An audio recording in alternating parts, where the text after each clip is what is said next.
bonfires are burning at Donnington, which is quite good actually because it's got pretty cold here. And of course, they're a very traditional site of the festival. Anyway, earlier today, I caught up with Metallica. They're appearing here for the third time, and I spoke to drummer Lars all about their brand new album. We thought we'd be done with the album, you know, 3 months earlier, but just because we're lagging so much in the studio.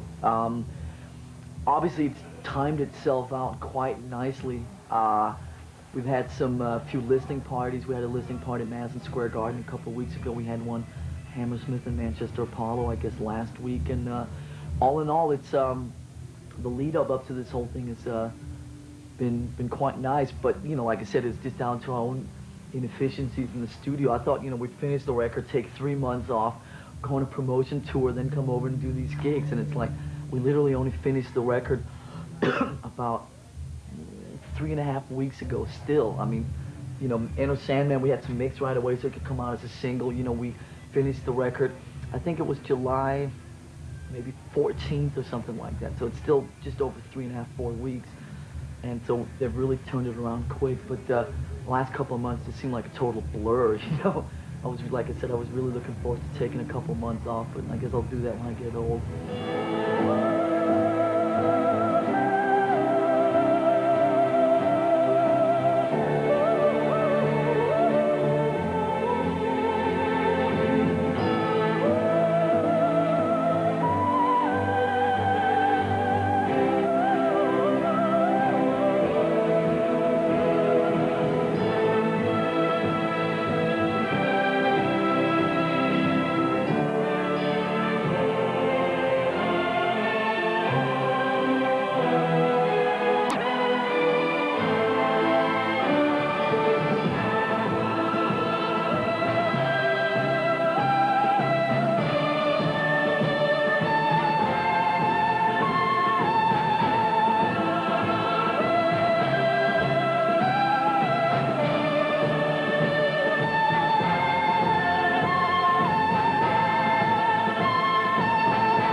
Thing is, for us in the studio, we went into the studio this time around, sort of open-ended kind of thing, going, we'll just, you know, do this record, and when we're done with it, we'll walk out of the studio. But I think we realized for the first time that this is just as the wrong thing to do as any other kind of shortcomings that there can be.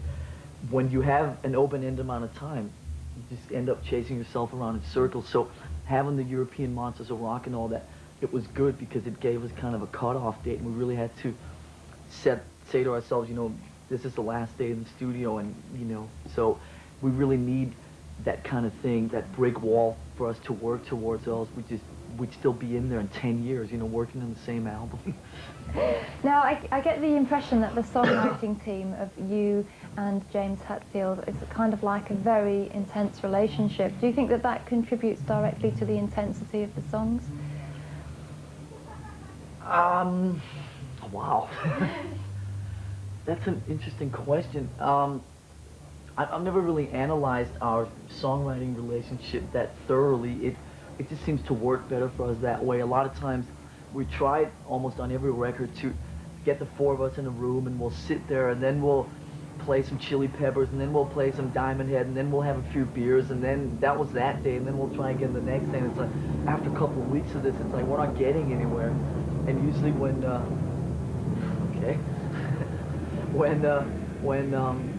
me and James get into it, it's two of us, we just seem to get our heads down and sort of get on with it a lot better than when we try otherwise. We've made 5 records that way. Obviously, it's kind of working. And so why, you know, fix it if it's not broken? Absolutely. Now, I'm sorry to have to bring up the subject of the LP cover, but I thought I'd try and do it from a different angle. And the LP cover says to me a lot without actually saying anything at all. Was it generally your intention to strip away the usual rock and roll cliches and just present like 12 new songs without giving people any preconceived ideas or clever titles or da-la-la? Well, actually I just heard a good one a couple hours ago, so this is fresh in my mind. The real reason the album cover is black is because most people come up and ask us to sign their album covers with black pens. This way we don't have to do it. I heard that from somebody a couple hours ago. I think that's the best one I've heard so far. Well, I think you just basically said it yourself there.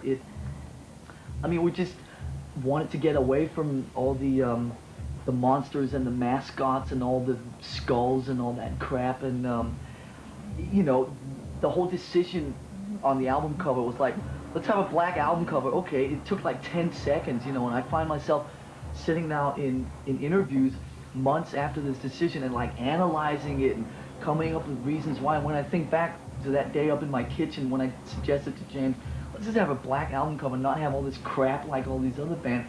I mean, the whole thing was like a done deal in 10 seconds. End of story.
little bit about James going back to his childhood and writing from such a kind of personal and emotional point of view? Do you think it was like a voyage of self-discovery for him? I think for James this time around, a lot of the subjects and the lyrical things the last couple times come from, you know, you sit in your hotel and you watch CNN, you're reading the paper and you go, oh, here's another turmoil situation that you can write a song about. I think this time around we got a little tired of that and felt that some of the subjects that we'd come up with, James could take and kind of personalize a little more. That stuff that was sort of lingering in him could come out. I think a few things that have gone on in his life, I think he finally felt ready to talk about in the songs and finally let some of that stuff out of him. He's pretty shy of nature, and I think he felt that the best way of letting some of that stuff go was through songs. Mm-hmm. For whom the bell tolls.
There isn't a single heavy metal cliche on the album.